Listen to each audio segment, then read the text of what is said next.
A graça e a paz de Jesus Cristo. Seja muito bem-vindo a esse canal que compartilha leituras, estudos, meditações e reflexões com base nos capítulos da Bíblia.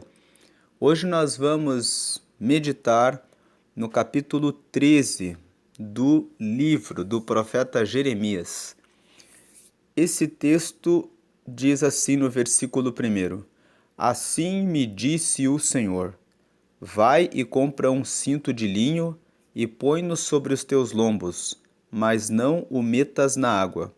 Versículo 2: E comprei o cinto, conforme a palavra do Senhor, e o pus sobre os meus lombos.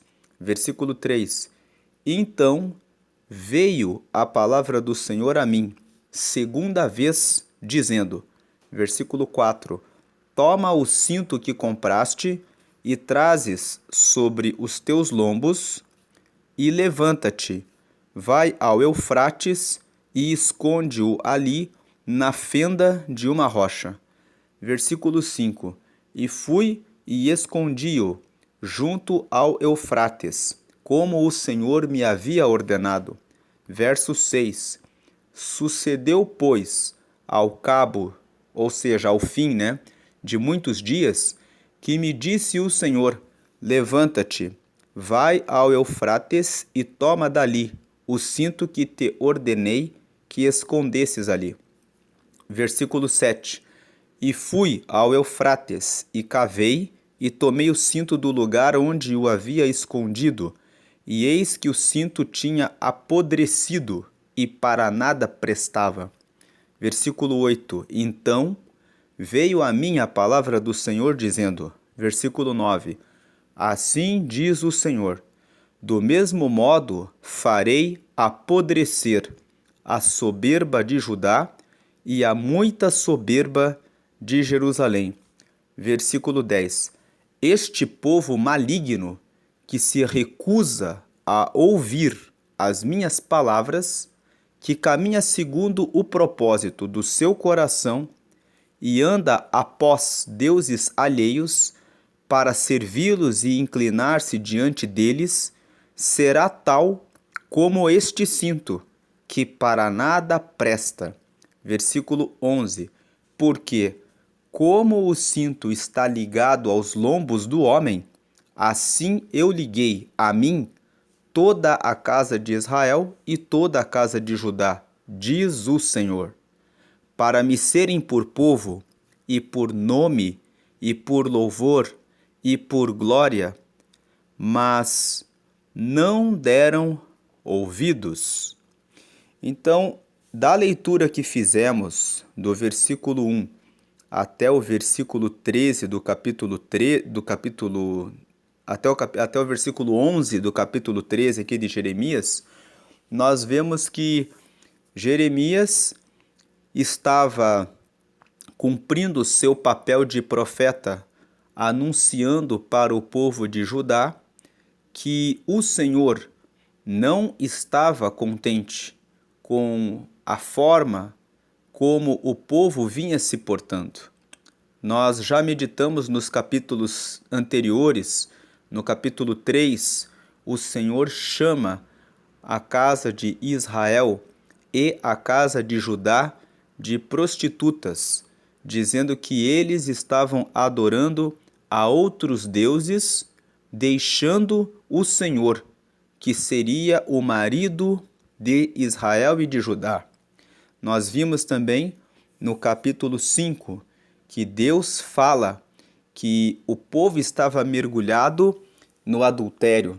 Nós vemos também no capítulo 7 que o povo estava corrompido e o profeta Jeremias assumiu uma tarefa, uma missão muito difícil, a missão de anunciar que o povo de Judá sofreria uma invasão que viria do norte, que um povo de língua estranha viria até Judá e os levaria como escravos.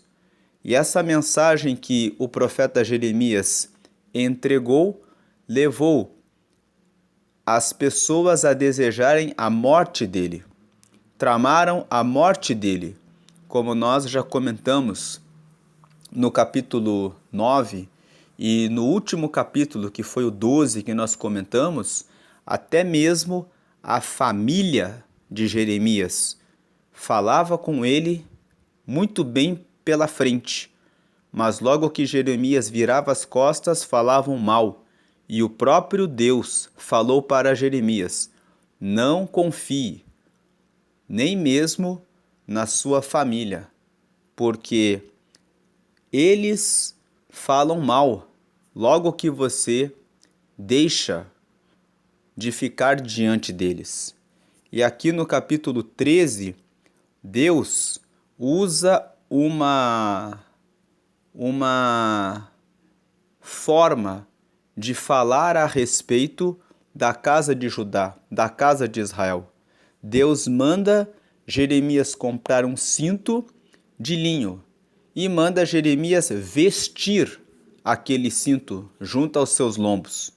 Então Jeremias veste aquele cinto e Deus diz: não mete ele na água, cuida desse cinto.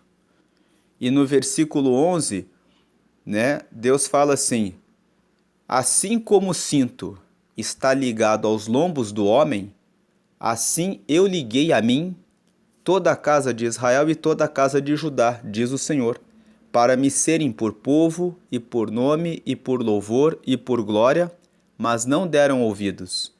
Então, quando Deus mandou Jeremias comprar o cinto de linho e colocar nos seus lombos, Deus estava dizendo: é dessa forma que eu quero que o meu povo esteja comigo. Eu quero que o meu povo esteja atado a mim, que o meu povo tenha comunhão comigo e tenha tanta comunhão que fique ligado de maneira direta comigo. Essa é uma forma que Deus usou para dizer ao povo que ele gostaria que o povo estivesse ligado com ele, que ele quer que nós tenhamos intimidade com ele. Quando um cinto fica ligado ao nosso corpo, ele está dizendo que ele gostaria que ele preparou Judá e a casa de Israel para que fossem um só com ele.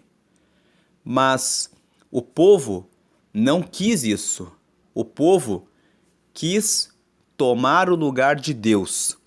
E quando alguém quer tomar o lugar de Deus e dizer que eu decido o que eu faço, eu guio a minha vida como eu quero, eu estou sendo soberbo. Estou dizendo que o Senhor não é soberano na minha vida, mas que eu, pela minha soberba, pelo meu orgulho, pela minha arrogância, faço o que eu quero, do jeito como eu quero. Eu adoro a quem eu quero, ofereço sacrifício e incenso a quem eu quero, e se quero me prostituir, e se quero adulterar, e se quero mentir e falar mal a respeito do meu irmão, como o povo de Judá se encontrava, nós já lemos isso nos capítulos anteriores. Tem um capítulo em que Deus condena o povo, dizendo que eles falam paz, paz, mas na verdade cada um fala mal a respeito do seu próximo, cada um difama com a sua língua. Então o povo de Judá estava em uma grande decadência espiritual. Nenhum dos capítulos que nós já lemos também, Jeremias é convocado a condenar o adultério. Deus fala que cada um ficava olhando para a mulher do próximo, rinchando como cavalos para praticarem o adultério. Então, o povo de Judá se encontrava nesse estado deplorável. Nós já meditamos nos capítulos anteriores também que até os sacerdotes e os profetas negavam o direito do órfão, negavam o direito da viúva, manipulavam o sistema de justiça. Esse era o estado de Judá. Então, no versículo 10, nós vemos aqui que Deus fala assim: este povo maligno que se recusa a ouvir as minhas palavras, que caminha segundo o propósito do seu coração e anda após deuses alheios para servi-los e inclinar-se diante deles, será tal como este cinto, que para nada presta. Deus fala que o cinto que ele mandou Jeremias comprar e atar aos seus lombos era como Deus gostaria que o seu povo fosse. Mas como o seu povo decidiu que não queria ficar atado ao Senhor, assim como o povo de Judá dizia: nós não queremos ficar ligados na comunhão com Deus. Nós queremos andar nos nossos caminhos. Nós queremos fazer as nossas vontades. Assim também Deus disse nessa representação do cinto para que Jeremias tirasse o cinto e o colocasse numa fenda junto ao Eufrates. Então, quando Jeremias compra o cinto e ata aos seus lombos, Deus está dizendo: eu gostaria que a casa de Judá fosse como o cinto que fica atado aos lombos.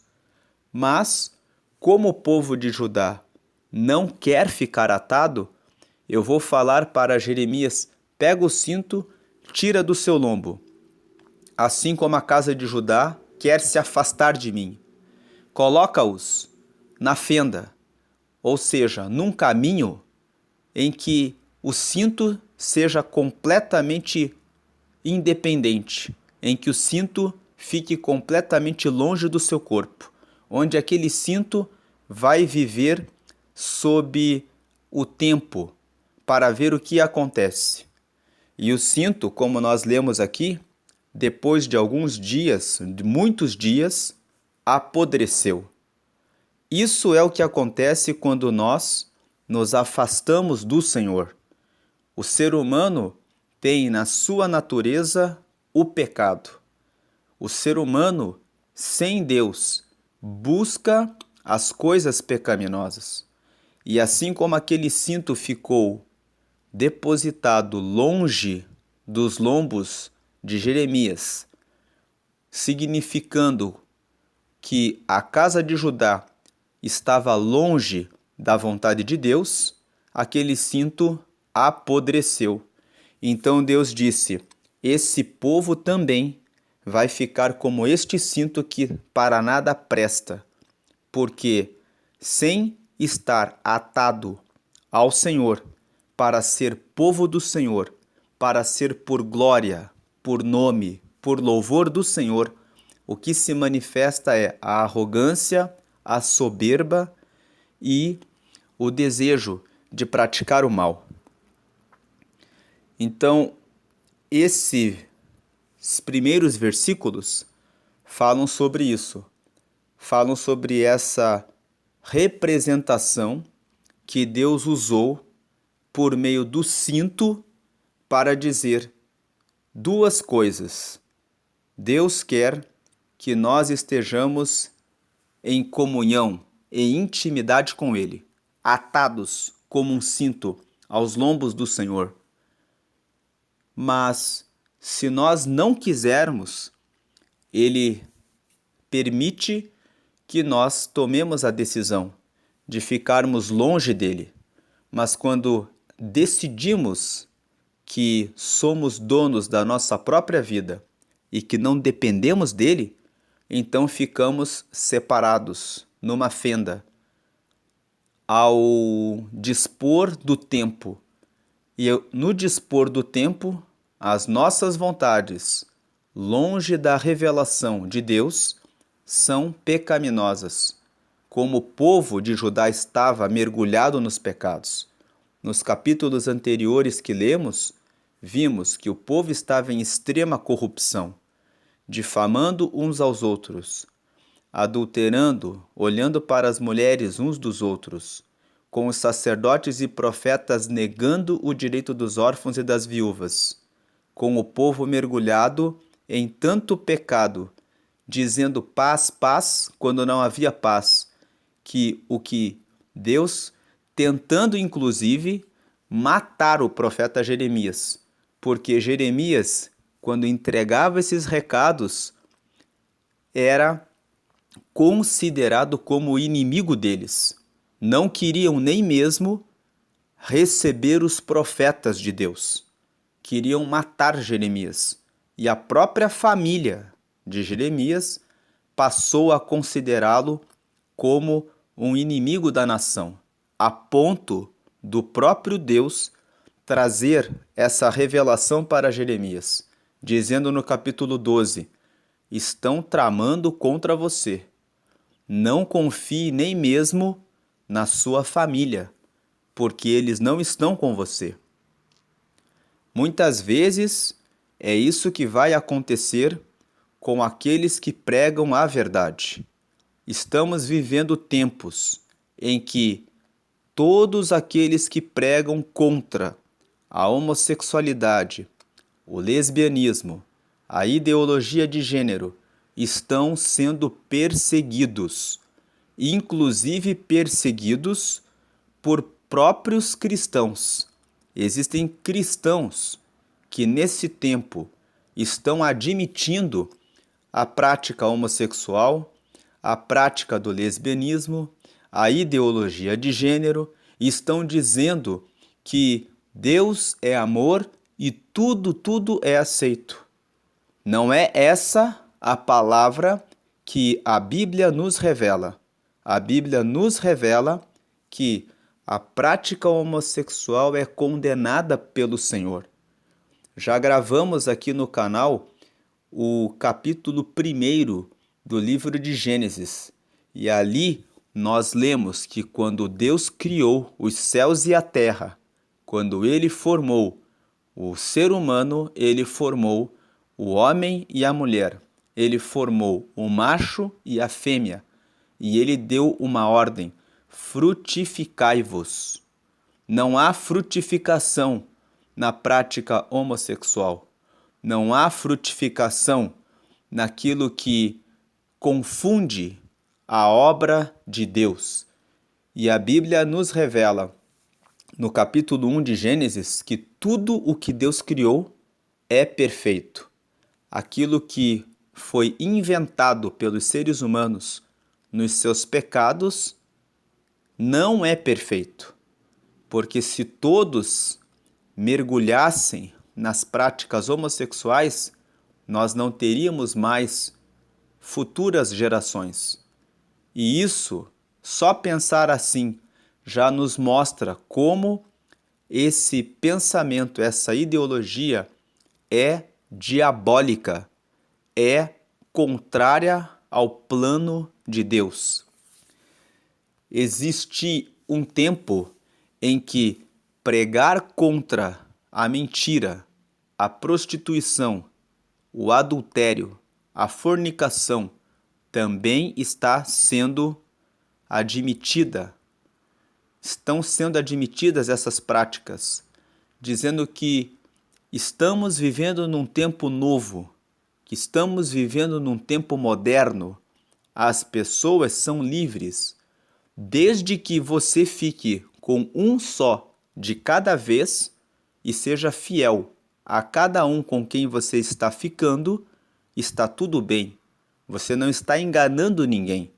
Mas essa palavra é contra a palavra do Senhor, porque Paulo escreveu em 1 Coríntios, no capítulo 6, no versículo 19, que o nosso corpo é templo do Espírito Santo. Como pode o Espírito Santo habitar num templo, num corpo em que a pessoa, estando ligada a Deus, estando em comunhão com o Senhor, como esse cinto que Deus disse, usou como simbologia com Jeremias, consegue se envolver com uma pessoa sem considerar que o Espírito Santo está ali, dentro dela, morando nela? Como é possível que alguém diga que tem santidade? Santidade significa a qualidade de santo, A qualidade de santo significa a qualidade daquilo que foi separado. Santo significa que foi consagrado, separado para Deus, separado do mundo, ligado com Deus. Então, quando alguns líderes, que são os modernos, defendem que não há mais fornicação, que não há mais essa realidade no mundo moderno, estão aceitando o pecado dentro da casa de Deus. O próprio Paulo escreveu na primeira carta aos Tessalonicenses, no capítulo 5, no versículo 23, que o mesmo Deus de paz vos santifique no vosso corpo, alma e espírito. Então, Deus não é um Deus de metade. Quando a casa de Judá, aqui no tempo de Jeremias, começou a se prostituir, Deus disse, nesse capítulo 13 que nós lemos, solta o cinto, Jeremias, e coloca lá na fenda, separado de mim, separado do seu corpo. Assim como o cinto está fora do seu corpo, esse povo é como esse cinto podre. Depois de muitos dias, eles foram separados de mim e colocados longe de mim. Então, assim como Jeremias padecia por anunciar a verdade, todos aqueles que quiserem anunciar piamente a palavra do Senhor nos dias de hoje sofrerão, como em todos os tempos, a perseguição, porque existem os falsos profetas, os que distorcem a palavra do Senhor, os que querem fazer a sua própria vontade e os que dizem que não há problema algum em se fazer aquilo que se quer.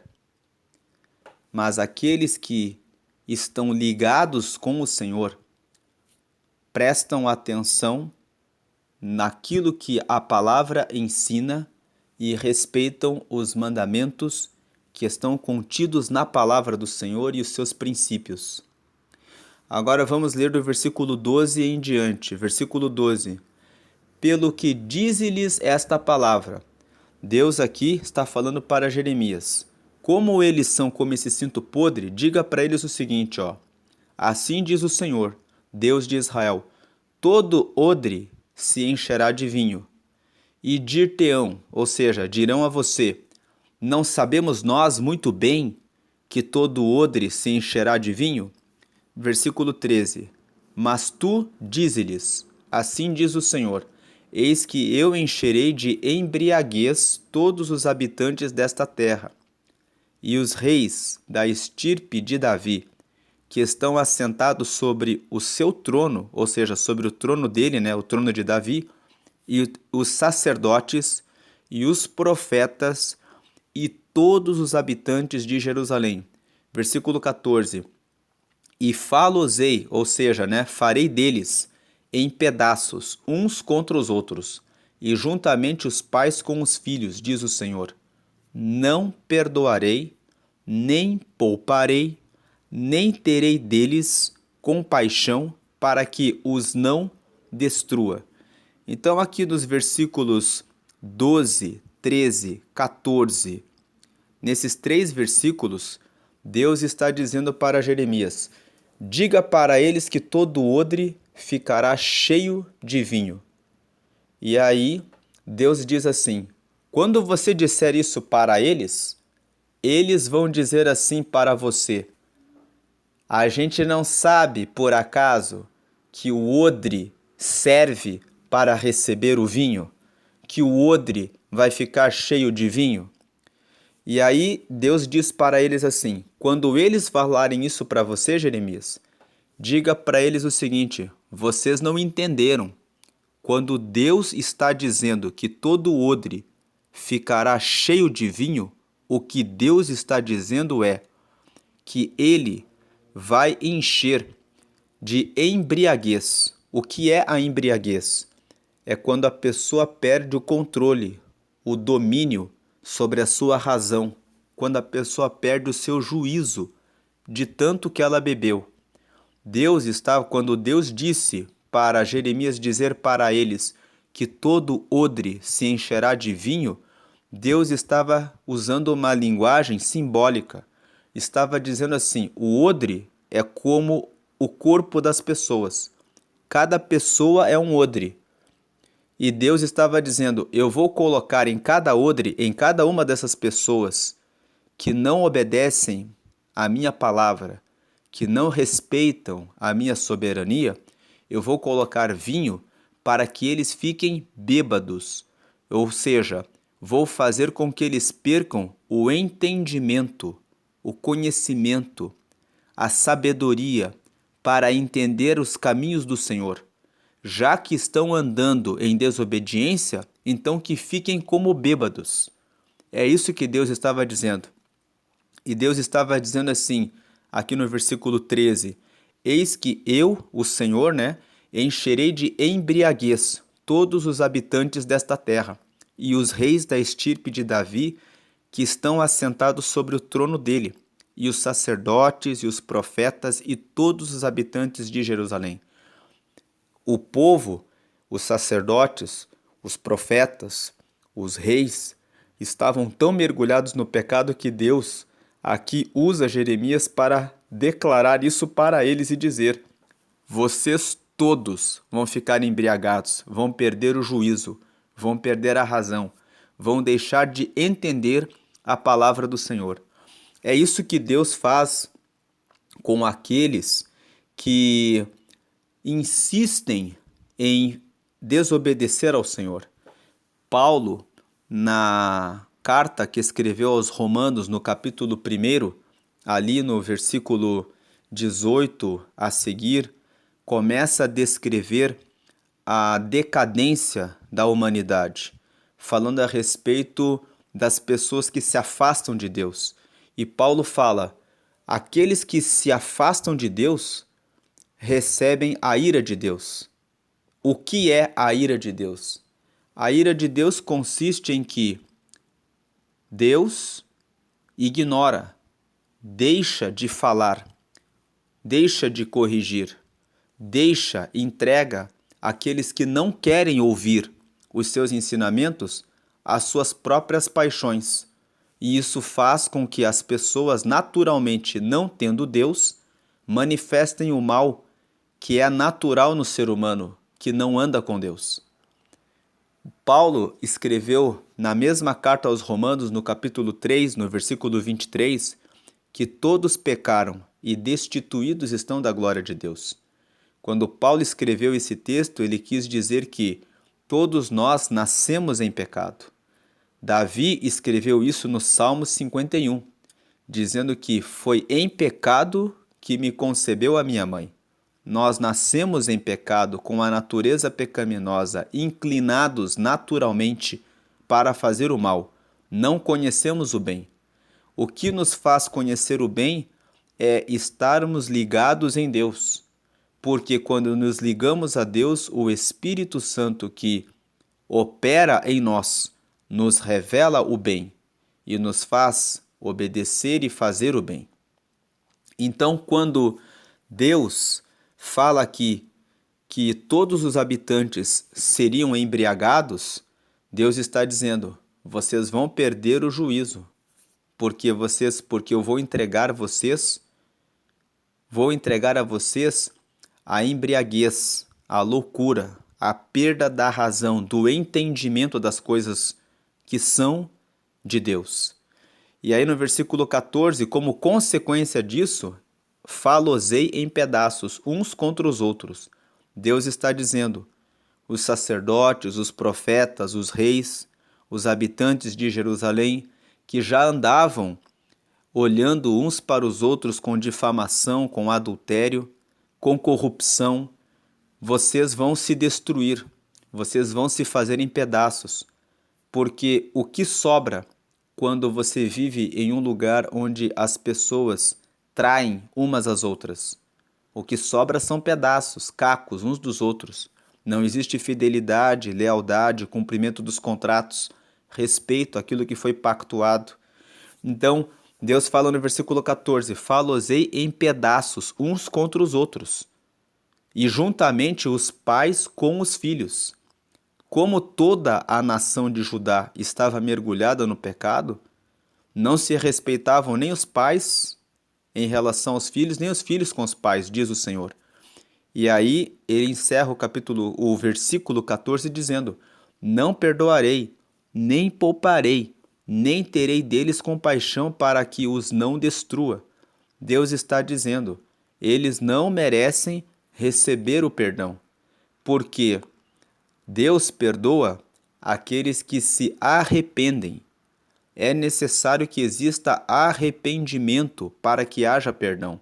O arrependimento é o reconhecimento da soberania de Deus e da falha humana, e a disposição de abandonar o pecado e fazer aquilo que agrada ao Senhor.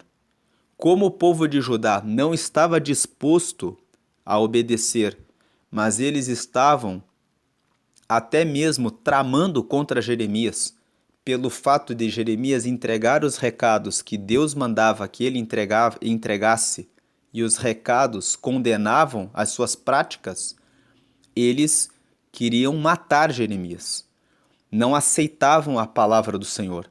E é por isso que Deus fala: eu os colocarei em embriaguez, eu os farei ficarem uns contra os outros, e eu não perdoarei e nem pouparei e não terei deles compaixão para que os não destrua.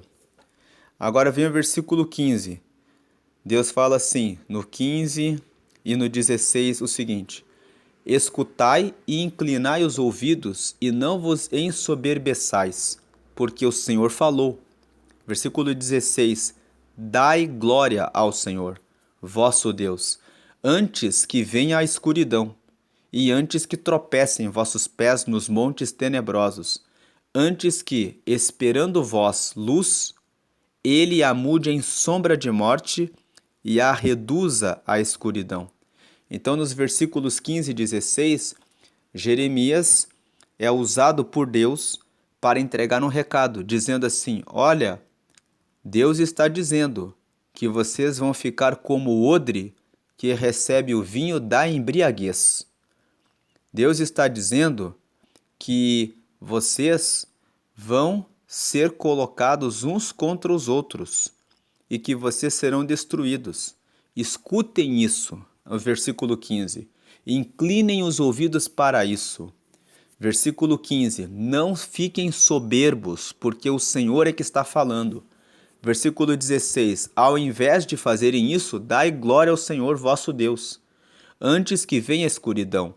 Então Jeremias ele está anunciando, nos capítulos anteriores ele já veio dizendo que virá uma nação do norte, que é a Babilônia, e que depois de fato veio e tomou Jerusalém e queimaram as casas e levaram o povo como escravos para a Babilônia. Isso, nos próximos capítulos, nós veremos quando Nabucodonosor entra em Jerusalém e leva de fato o povo. Tudo isso que o profeta Jeremias anunciou se cumpriu.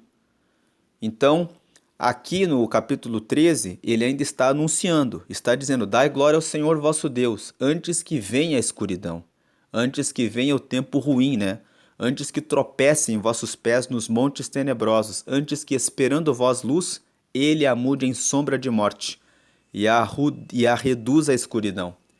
Nós vemos que vamos ver na leitura dos próximos capítulos que quando Nabucodonosor invadiu Jerusalém, ele queimou as casas.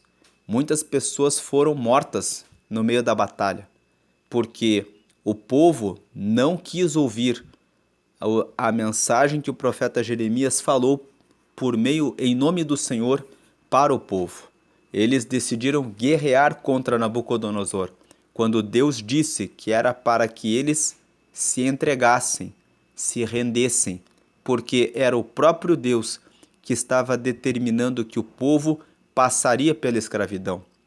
Então a desobediência às orientações do Senhor fizeram com que o povo sofresse esse tempo de escuridão, como nós vamos ler nos próximos capítulos. Focando apenas aqui no capítulo 13, indo no versículo 17, Jeremias fala: "E se isso não ouvirdes, a minha alma chorará em lugares ocultos, por causa da vossa soberba, e amargamente chorarão os meus olhos, e se desfarão em lágrimas, porquanto o rebanho do Senhor foi levado cativo." Jeremias aqui já está vendo o futuro. Ele já está vendo que se vocês não ouvirem a palavra de Deus, ele falando para a casa de Judá, a minha alma vai chorar. Nós já lemos ali no capítulo 9 que por que Jeremias é chamado de o profeta chorão. Porque ele fala ali, se a minha cabeça se tornasse em águas, se os meus olhos se tornassem em águas, e porque eu choraria, choraria, choraria. Aqui, no capítulo 13, no versículo 17, nós vemos mais uma vez Jeremias falando a respeito da questão do choro. Ele fala, se vocês não ouvirem, a minha alma chorará em lugares ocultos. Jeremias está dizendo, só de pensar que vocês não querem ouvir a correção do Senhor, eu vou chorar, porque Deus já me mostrou o que vai acontecer. Deus já me mostrou.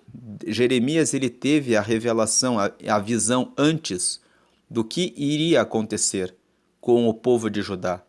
Então ele fala, ouçam, para que, se vocês não ouvirem, eu vou chorar em lugares ocultos por causa da vossa soberba, por causa do orgulho de vocês, por vocês não quererem ouvir a Deus.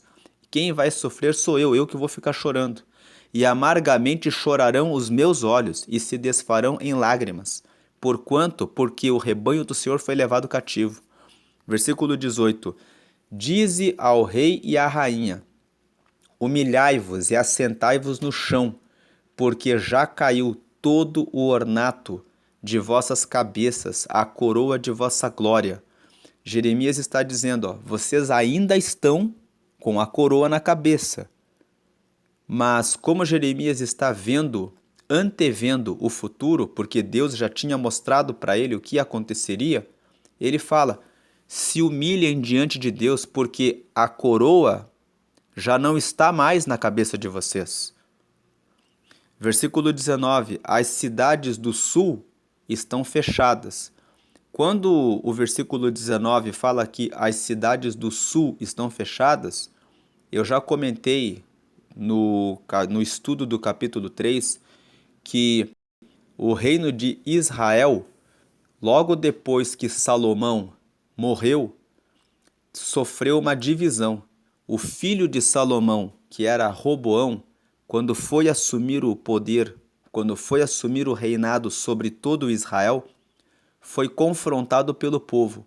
O povo disse que Salomão havia colocado muitos tributos e eles queriam que Roboão tirasse um pouco da carga tributária para que ficasse mais aliviado.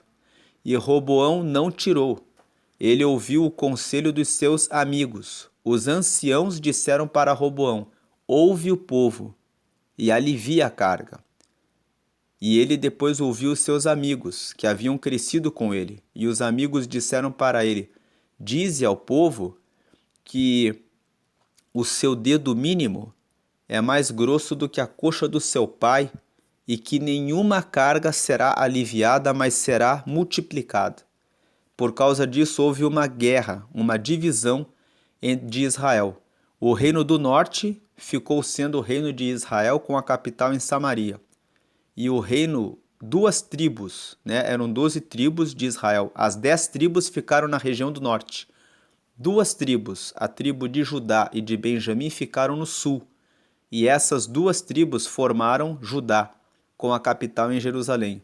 Jeremias está anunciando essa invasão sobre a casa de Judá.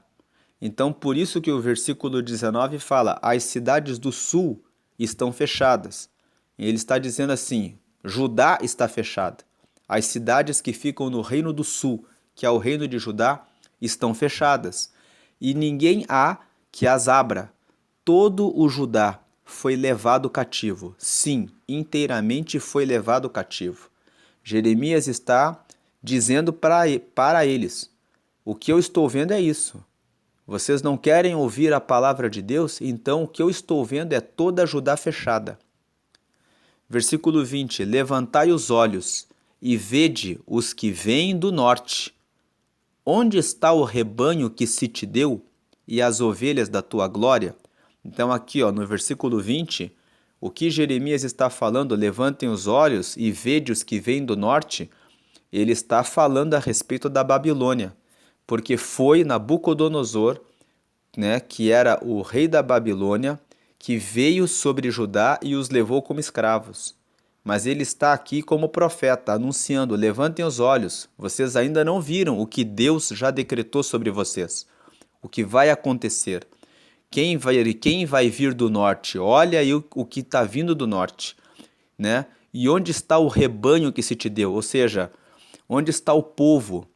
O povo, porque aqui as ovelhas, ele está se referindo ao povo, aos filhos de Deus, né? Ao rebanho, aonde está o rebanho que se te deu.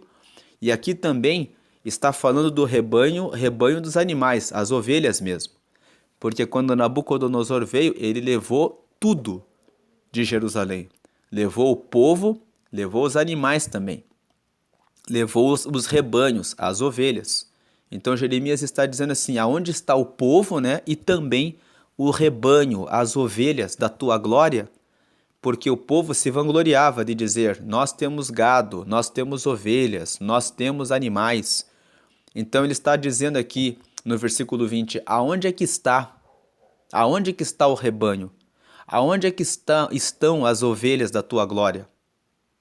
É como se Jeremias estivesse dizendo: já não vai mais existir isso.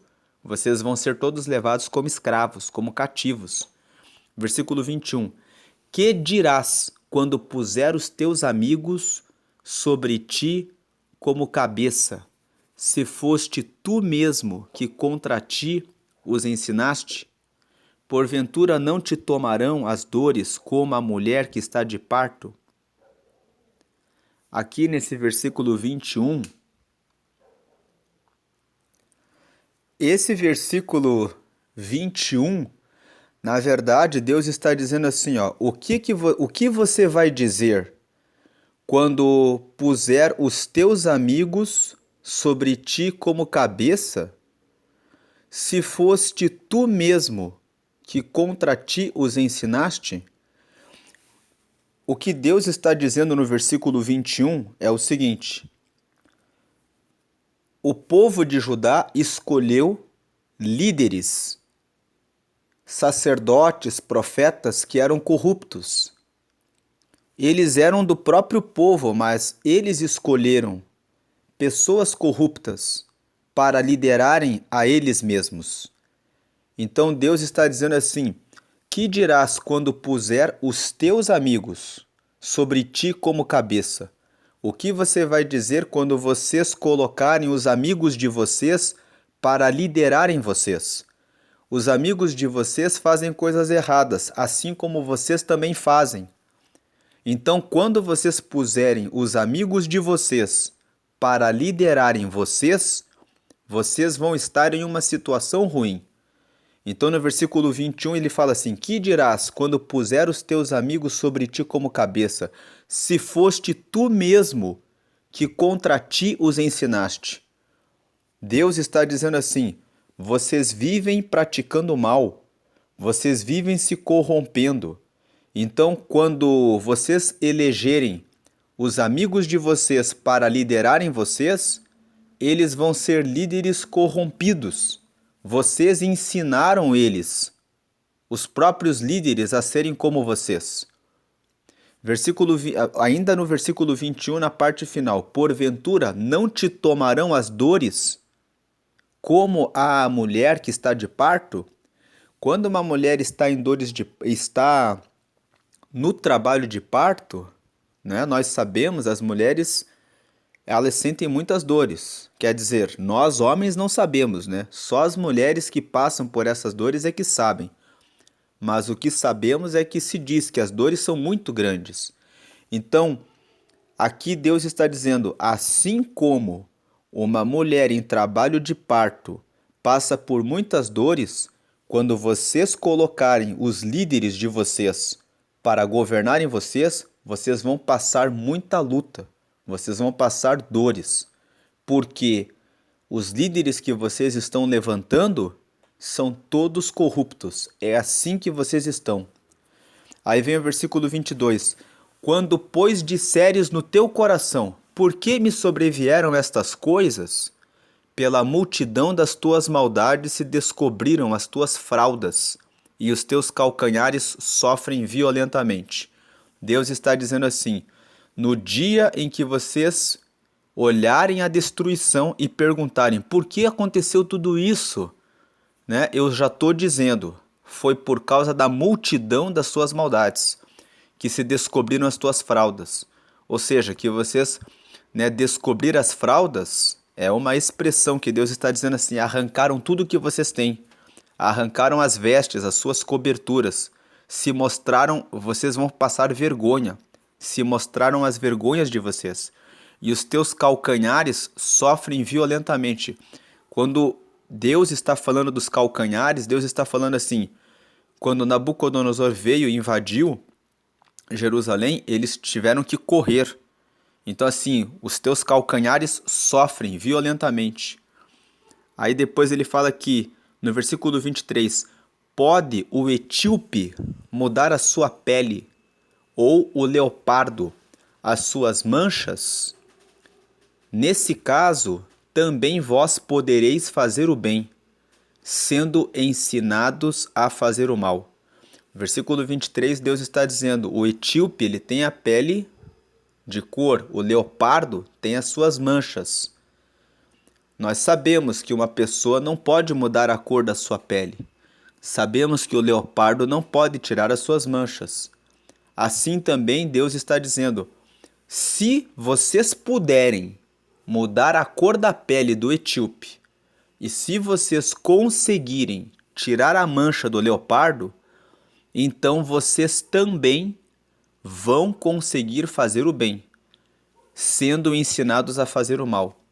O que Deus está dizendo no versículo 23 é que o povo estava tão acostumado a fazer o mal que, assim como o etíope não pode mudar a cor da sua pele e o leopardo não pode tirar as suas manchas, era praticamente impossível tirar o pecado do povo que estava acostumado a fazer o mal. Aí no versículo 24, pelo que os espalharei como o restolho, restolho que passa com o vento do deserto. Deus está dizendo, é justamente por isso, por vocês estarem mergulhados no pecado, tão mergulhados a ponto de não poder arrancar o pecado no meio de vocês, da mesma forma como não é possível alterar a cor da pele do etíope e nem tirar as manchas do leopardo, de tão no pecado que vocês estão, que eu os espalharei como restolho, um restolho que passa com o vento do deserto. Versículo 25. Esta será a tua sorte, a porção que te será medida por mim, diz o Senhor, pois te esqueceste de mim e confiaste em mentiras. Aí o versículo 26. Assim também eu descobrirei as tuas fraldas até ao teu rosto, e aparecerá a tua ignomínia. Ignomínia é o mesmo que vergonha, né? E aparecerá a tua vergonha. E aí depois, o versículo 27. Vi as tuas abominações, e os teus adultérios, e os teus rinchos. Quem está acompanhando aqui a série de Jeremias sabe que Deus veio falando a respeito dos adultérios e dos rinchos como cavalos no capítulo 5, né? Veio falando sobre isso nos capítulos anteriores. E a enormidade da tua prostituição sobre os outeiros no campo. Essa enormidade da prostituição sobre os outeiros no campo, os outeiros são as montanhas, né?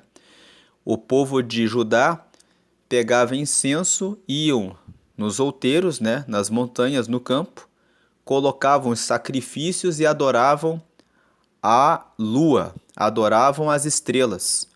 E Deus está dizendo assim: vocês fizeram isso aos montes.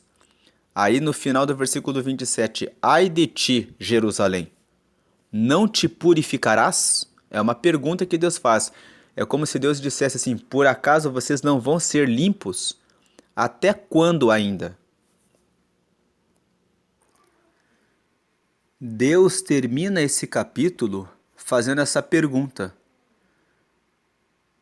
será que Jerusalém não vai se purificar? Será que Jerusalém vai continuar no pecado? Até quando ainda vai continuar errando? Até quando ainda vai continuar no seu pecado? Então, esse capítulo 13, ele traz essa alegoria, né? A alegoria do cinto de linho, em que nós temos aqui algumas lições que são a importância da obediência. Assim como o cinto fica perto do corpo de Jeremias, o nosso relacionamento com Deus fica fortalecido quando nós estamos próximos de Deus, quando nós estamos obedientes a Deus. Então, essa alegoria do cinto de linho nos lembra da importância de seguirmos as instruções de Deus e de permanecermos ligados a Ele pela obediência. A obediência nos deixa ligados a Ele. Uma segunda aplicação é que nós devemos ter cuidado com a apostasia, porque quando o cinto foi deteriorado, quando o cinto ficou apodrecido, aquilo simboliza a apostasia, ou seja, o afastamento de Deus. Existe um perigo, um alerta de nos afastarmos de Deus por meio de escolhas e atitudes que são nossas, que revelam o nosso orgulho, que não estão alinhadas com a vontade de Deus. A apostasia leva à perda da nossa utilidade espiritual, assim como o cinto, longe de Deus, ficou apodrecido. Uma terceira aplicação: quais são as consequências da desobediência? A mensagem aqui nesse capítulo 13 revela que o cinto danificado e inútil mostra quais são as consequências da desobediência. Quando nos afastamos de Deus, não temos mais o mover do Espírito Santo em nós. Então ficamos deteriorados, não conseguimos viver de acordo com os princípios e os valores de Deus e acabamos nos encontrando em situações difíceis e distantes da bênção do Senhor. Uma quarta aplicação: Deus fala sobre arrependimento e restauração. Essa alegoria do cinto, ela nos mostra que existe uma possibilidade de restauração quando Deus fala sobre o cinto. O cinto, ele poderia ter sido restaurado se ele não tivesse sido abandonado. Nós também podemos experimentar a restauração em nosso relacionamento com Deus. Aliás, o versículo 27 aqui, Deus fala justamente isso: ó, vi as tuas abominações e os teus adultérios e os teus rinchos e a enormidade da tua prostituição sobre os outeiros no campo, ai de ti, Jerusalém. Mas ele termina esse capítulo com Deus perguntando: não te purificarás? Até quando ainda? É como se Deus estivesse dizendo: você não vai se purificar? Até quando vai ficar assim? Deus quer que o povo se arrependa, que o povo seja restaurado, que o cinto não fique apodrecido, mas que ele seja religado com ele. Quinta aplicação é orgulho e humildade. A mensagem sobre a queda de Judá por causa do seu orgulho nos lembra da importância de sermos humildes diante de Deus. O orgulho, a soberba, nos leva a confiar em nós mesmos, que nós podemos fazer o que queremos e não precisamos de Deus. E isso pode trazer consequências negativas. A humildade reconhece que nós dependemos de Deus, que nós precisamos nos aproximar dele. E uma sexta aplicação para encerrarmos este vídeo é a preparação para o julgamento.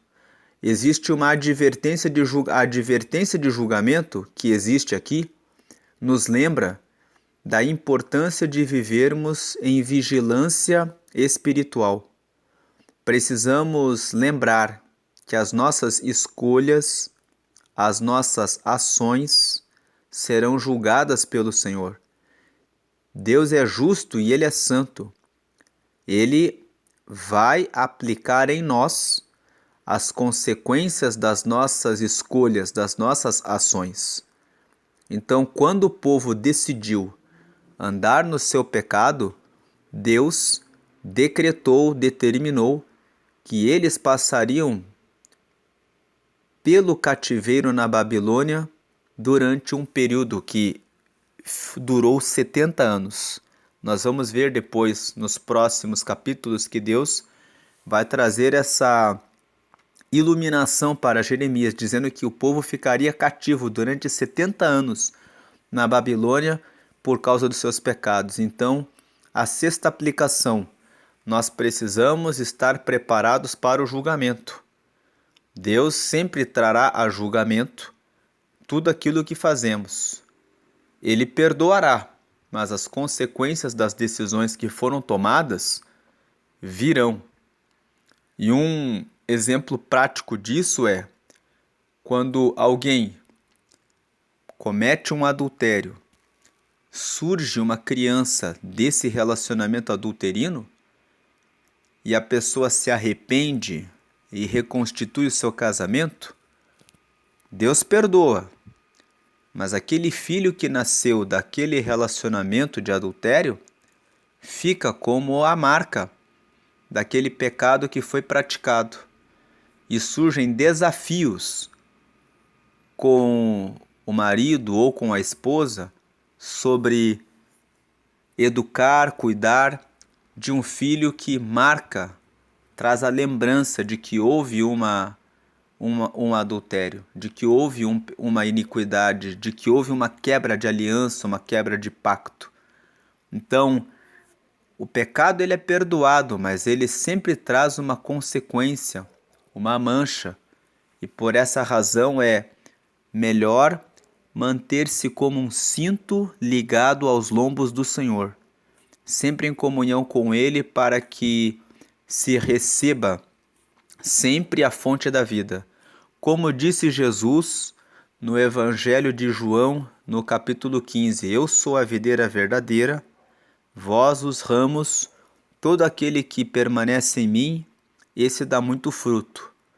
Então, Jesus usou essa simbologia da videira e dos ramos, que aqueles que se mantêm ligados à videira continuam frutificando. Aqui, no capítulo 13, Deus usou a alegoria do cinto, que o cinto deve ficar sempre ligado no lombo, para que possa estar ligado diretamente com Deus. Lá em João, no capítulo 15, Jesus usou a simbologia da videira.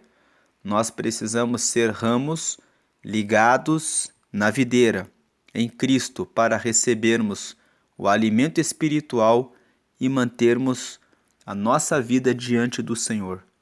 Então, que o Senhor te abençoe e te guarde, que o Senhor tenha misericórdia de ti, faça resplandecer o seu rosto sobre ti, que o Senhor te dê hoje e sempre a sua paz, para a glória dele. Amém. Se você gostou desse vídeo, curta ele, compartilhe com as pessoas que querem estudar a palavra de Deus. E se você quiser deixar algum comentário, fique à vontade para comentar. Deus abençoe. Paz de Jesus.